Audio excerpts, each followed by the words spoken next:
It's your boy, Mr. Potato, plunging headfirst into our first survival myth, drinking your own urine when water is scarce. Let's get one thing straight right off the bat. This is not a golden ticket to hydration. It's a myth, one that's been around for far too long. It's even been popularized by some television shows, but that doesn't make it a good idea. You might be thinking, but it's a liquid and I'm really thirsty.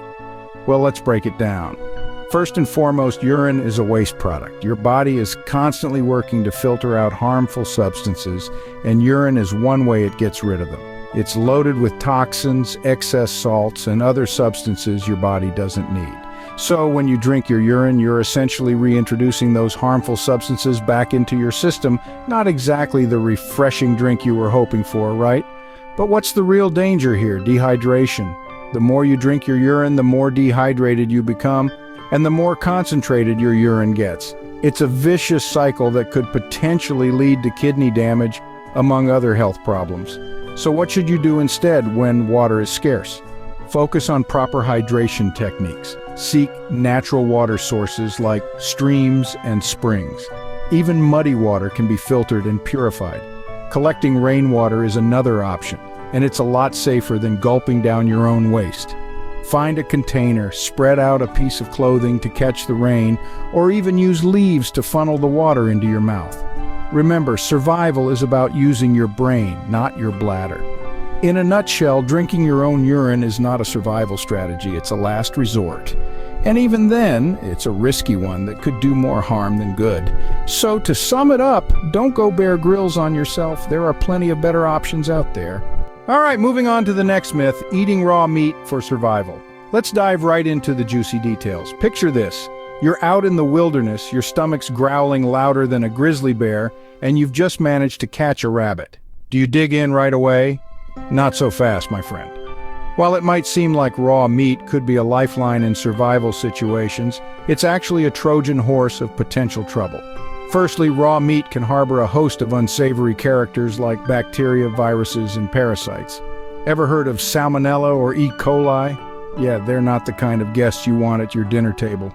And parasites like tapeworms and trichinella can lead to some serious health problems that you definitely don't want to deal with while trying to survive in the wild. And it's not just about the immediate effects. Eating raw meat can lead to long-term health issues, such as kidney damage and neurological disorders. So while you might feel like Bear Grylls in the moment, you could end up feeling more like a sickly squirrel in the long run. But don't despair. There are safer alternatives to getting your protein fix in the wild. Fishing is a great option, as most fish can be safely eaten after being properly cooked over a fire. And let's not forget about the bounty of edible plants that Mother Nature has to offer. From berries to nuts and seeds, there's a smorgasbord of nutrient-rich foods just waiting to be foraged. So the next time you find yourself in a survival situation, think twice before going primal on a piece of raw meat. Instead, channel your inner chef and whip up a meal that's both safe and satisfying.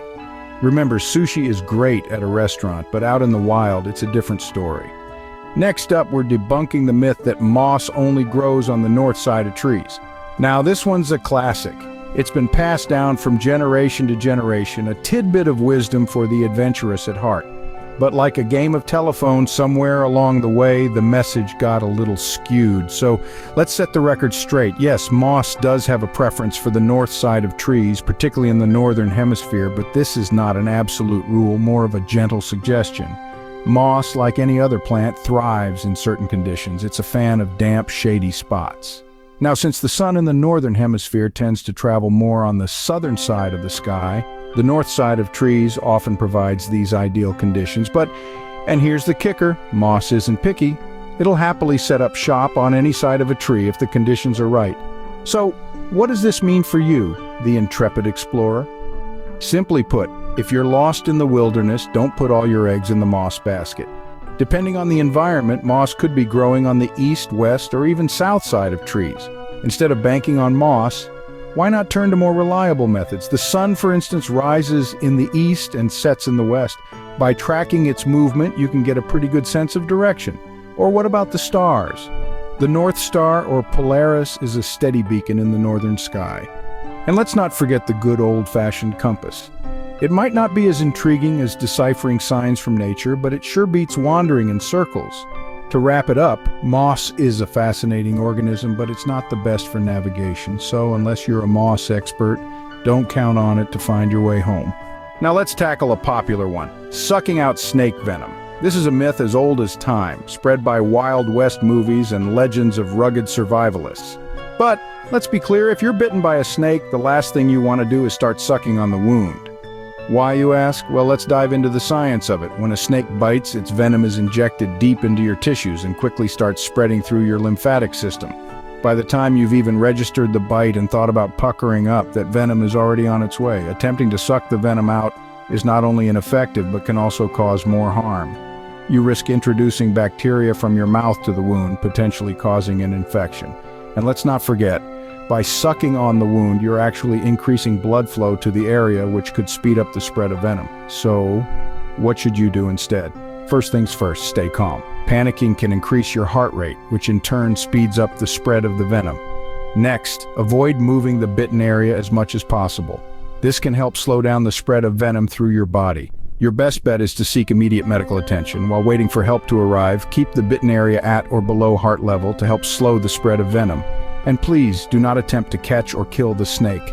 It's important to remember that not all snakes are venomous, and even those that are, don't always inject venom with every bite. Remember, you're not in a Wild West movie. Leave the snake venom where it is and get help. Your life is not a Hollywood blockbuster, and trust me, no one is handing out Oscars for best snake bite performance. So, forget the cowboy antics, dial for help, and let the professionals handle it.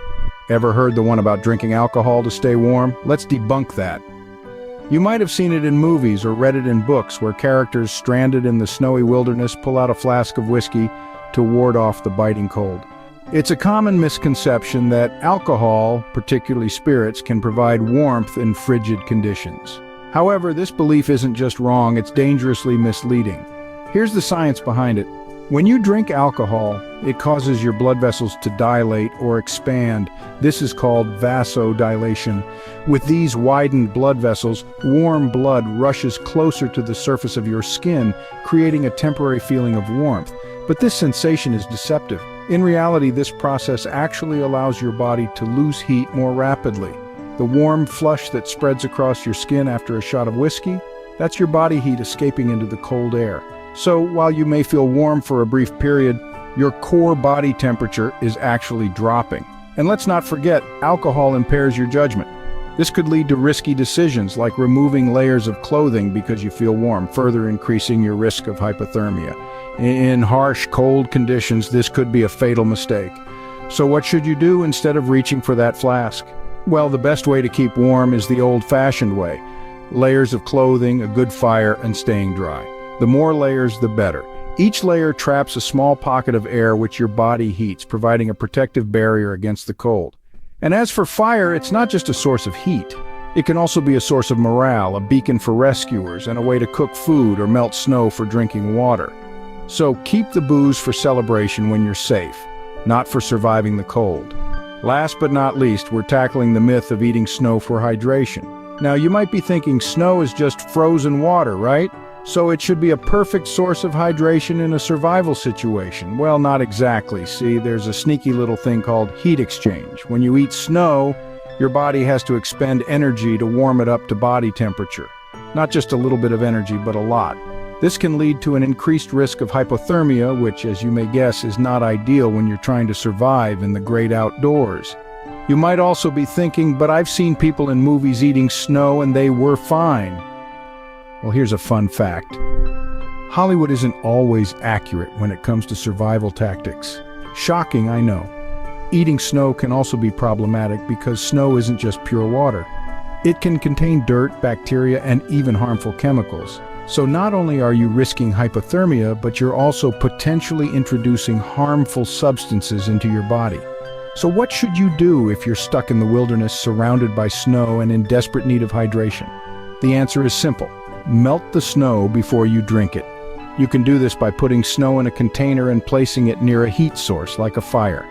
This will not only warm up the snow to a drinkable temperature, but it will also kill off any harmful bacteria or chemicals that may be lurking in the snow. It's important to remember that survival isn't about taking unnecessary risks. It's about making smart decisions that increase your chances of making it out alive. Eating snow might seem like a quick and easy solution, but in reality it could end up doing more harm than good. So unless you fancy a brain freeze and hypothermia, melt that snow before you drink it. And there you have it, 6 survival myths debunked. We've journeyed through the wilderness of misinformation and come out the other side, hopefully a little wiser and definitely a lot safer. Let's take a moment to recap what we've learned. We started with the big no-no of survival, drinking your own urine. Contrary to the age-old belief, your urine is not a sparkling fountain of hydration. It's a cocktail of waste products and toxins that your body is trying to get rid of. Instead, focus on finding a clean water source. Or use a water purification method if you've got one handy. Then we tackled the myth of eating raw meat. While it might make you feel like you're starring in an extreme survival show, consuming raw meat can expose you to a plethora of nasty parasites and bacteria. Cooking your meat thoroughly is the way to go. Remember, a little patience can save you a lot of trouble. Our third myth was the moss compass. Contrary to popular belief, moss doesn't always point north. It grows wherever it can find moisture and shade, which can be any direction. Instead, learn how to use the sun, stars, or even the moon to navigate your way back to safety. Next, we debunked the idea of sucking out snake venom. This is not only ineffective, but can also cause more harm than good. The best course of action is to keep the wound below heart level, stay calm, and seek immediate medical attention. We also addressed the fallacy of drinking alcohol to stay warm. Alcohol may make you feel warm, but it's actually decreasing your body's core temperature. A better option? Stay dry, layer up, and build a fire if you can.